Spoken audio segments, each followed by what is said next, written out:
Shoutout brum-brum sa inyo mga ka-inspirasyon. Sa ating pong pagpapatuloy ng ating pong paglalakbay ay ramdam po natin ang mga lubak na dinadaanan po ng ating motor dahil umaalog-alog at kumakalampag-kalampag po tayo.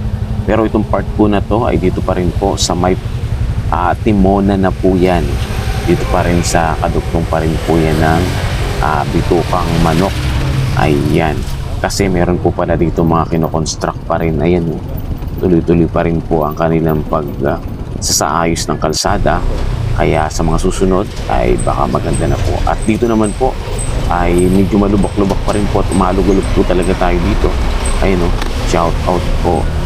Ayan. At dahil marami tayong dinaanan lubak-lubak, umugtulog-tol, parang nararamdaman kong malambot ang ating pong gulong. Kaya naman nagtanong tayo sa ating paps sa tabi ng kalsada na namamahinga. Paps, malambot ba yung gulo? Maano ba? O okay lang? Sakto lang. Akala ko kasi, parang ang daming lubak kasi dinaanan. Okay, Paps, salamat. Bicol. Bicol. Oo, ikaw. Bicol din saan sa Bicol? Dulo ako, bulan sa Mas malayo. Sa Bumi, malapit lang yun. Camarines. Camarines Sur. Bamsur lang. Lapit lang. Mga ilang oras na lang kaya. First time ko kasi yun eh. mga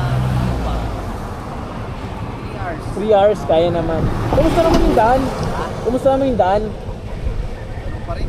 Hindi, ano bang, kasi yung iba nagsasabi mag-diet daw ako. Mag-diet. Dahil. Oo. Hindi naman. Dahil. Iriga kasi ang ano ko eh. Sige na. Oo. May sinasabi silang highway na ano daw, yung daanan talaga, ang pangit daw yung daan. Marami dyan.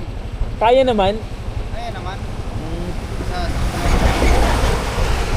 Pero pag sa diet ako dumaan, maano kaya? Hindi, ibig sabihin yung daan, maayos ka yung daan. May maayos naman. Hindi na kagaya nung dati. Ayos naman. Lalayo lang na konti, ano? Oo. Sabi kasi nung lalayo daw eh. Oo. Lalayo ka pag pumunta ka ng Dait. Dait. Kasi ikot yun. Ganon. Pero dito sa highway, kaya naman. Kaya naman. Sige, Paps, muna na ako. Sige. Ingat. Ingat lang ako rin. Oo.